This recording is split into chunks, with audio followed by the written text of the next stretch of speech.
Hi guys, welcome my YouTube channel, Tod TV. Nandito ngayon ako guys para i-share ko sa inyo kung paano kakainin ng tama ang pipino guys. Dahil napakaraming tao po ngayon guys ang hindi masyado kumakain o hindi masyado pinapansin ng pipino guys. Tulad ko guys dati, hindi ko talaga ako masyado kumakain ng pipino dahil napansin ko hindi naman maganda kainin na wala akong lasa kakainin. Pero totoo lang guys, yung paano na kinakain ko ito, napakaganda ng benepisyo sa ating katawan. Mas lalo na po sa ating sikmura. Mabilis po siya lusawin guys, hindi po siya tulad sa ibang prutas na matagal po lusawin. Pagkainin mo, buo po ang kinakain ng prutas. Paglabas mo sa pagdumi mo, pasuntabi lang po sa kumakain dyan, buo pa rin na prutas ang kinakain mo, hanggang na hindi pa rin nalulusaw. Tulad nitong pipino guys na mabilis po lusawin sa ating sikmura. Dahil matubig po ito guys, ganda po ito sa katawan. Okay, sa lahat po ng mga nanonood dyan, especially sa aking mga subscriber, sana tangkilik ninyo ang pipino sa araw-araw na pagkain guys. Mga nanonood dyan ngayon, sa hindi pa nakaka-subscribe sa aking YouTube channel, pag-subscribe na lang po sa aking YouTube channel, Tod TV. Dahil dito guys, dito po tayo nag-advise kung ano ang tamang pipino guys.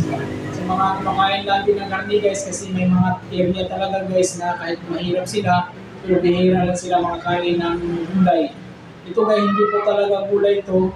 Ito po ay prutas. Ang pipino ay isa pong uri ng prutas. Hindi po ito gulay. Kaya napakaganda po ito sa katawan. Kung tayo po ay mahilig sa karne, dahil wala po tayong gulay sa bahay natin, mas maganda kung araw-arawin natin ang pipino. Pag ganitong kalaki guys, ay 3 bisis mo ito kainin sa isang araw. Hatiin mo lang ito ng 3 bisis para sa umaga yung kalahati naman sa tanghali, at sa gabi naman yung isang kalahati. Yan.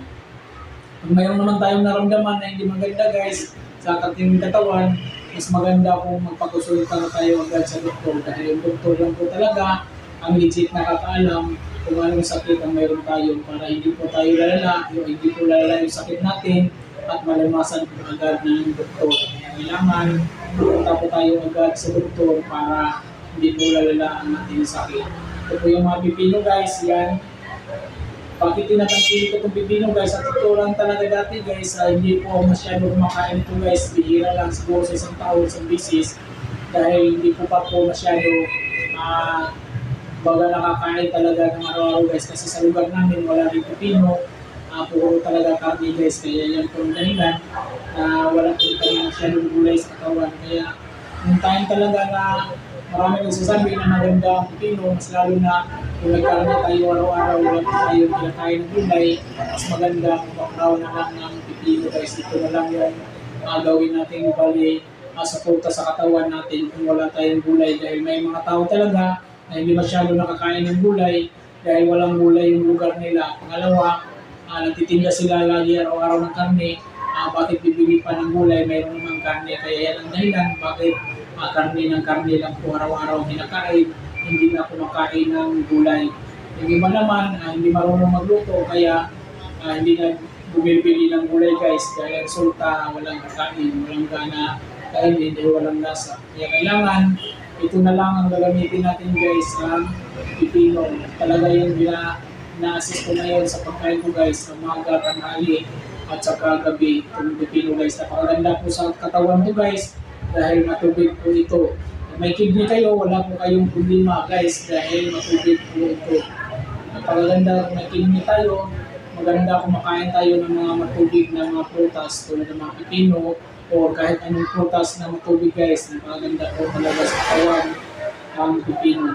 Try natin guys, pagkainin natin ng pipino kahit walang sausawan guys. Mas tandaan po ninyo, kapag kayo ay kumakain ng pipino, huwag po tayong gagamit ng maalat na mga sausawan guys. Hindi pa naglalagay na sila ng sausawan na may suka, may asin, at saka may asukal. Kaya ang resulta po guys, may tamis, mayroong alat. Hindi po maganda yan sa katawan guys.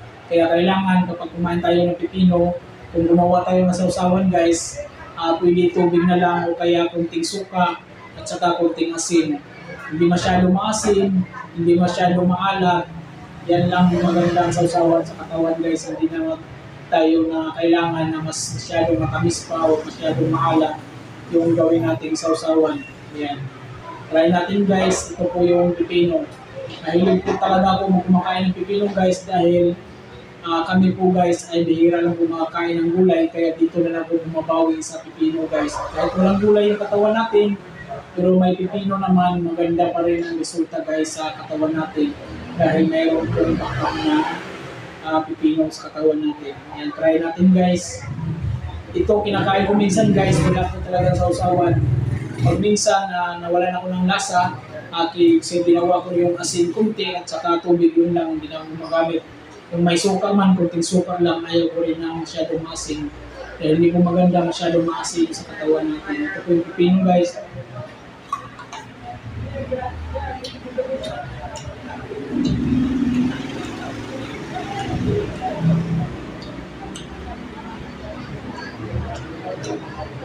Matabang po siya guys, kaya hindi siya maasim na prutas, hindi rin siya maalat at manis.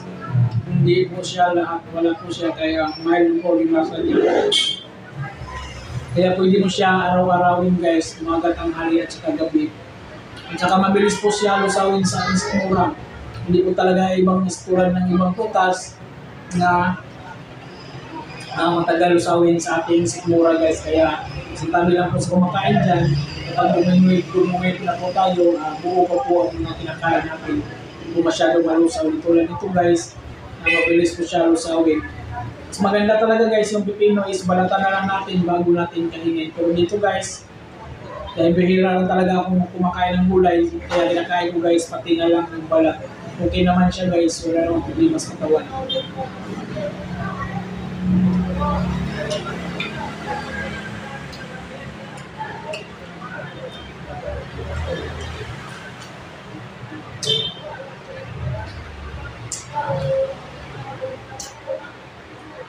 Unang-unang kain ko nito guys, hindi po talaga ako, hindi ko nagustuhan yung pagkain na to.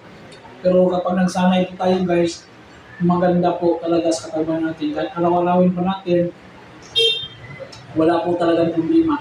Yan.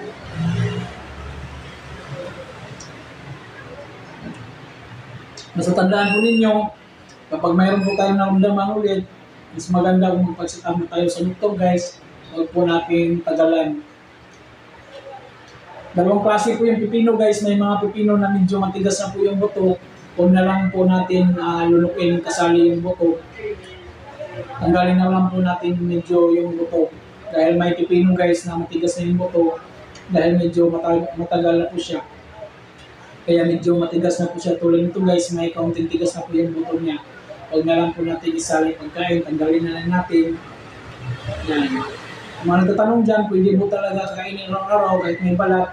Pwede po kainin araw-araw kahit may balat yung pipino guys na yan. Dahil legit na po kumakain ng pipino guys, napaganda po sa katawan guys. Prutas po ito, hindi po ito gulay. Tandaan po natin sa mga hindi nakakaalam dyan, sa mga nanonood ngayon, especially sa ating mga subscriber at sa mga hindi pa subscribe dyan, ito po ay guys, hindi po talaga gulay ang pipino. Prutas po talaga ito, kaya napaganda po sa katawan. Matubig po siya guys, yan. Tingnan po natin. Yan, kitang-kita po ninyo. Matubig po talaga siya. Kung tsap-tsapin natin siya guys, maya-maya, yung pipino na nakachap guys, magtubig na po siya, marami na pong tubig. Kahit wala po siya sabaw, magkaroon siya ng sabaw, matubig po ang pipino. Kaya napakaganda po sa katawan ng pipino. Yan.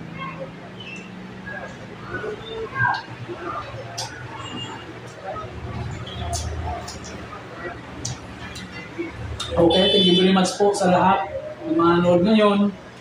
Especially po sa aking mga subscriber, maraming salamat po talaga sa inyong pagtangkilik sa aking YouTube channel.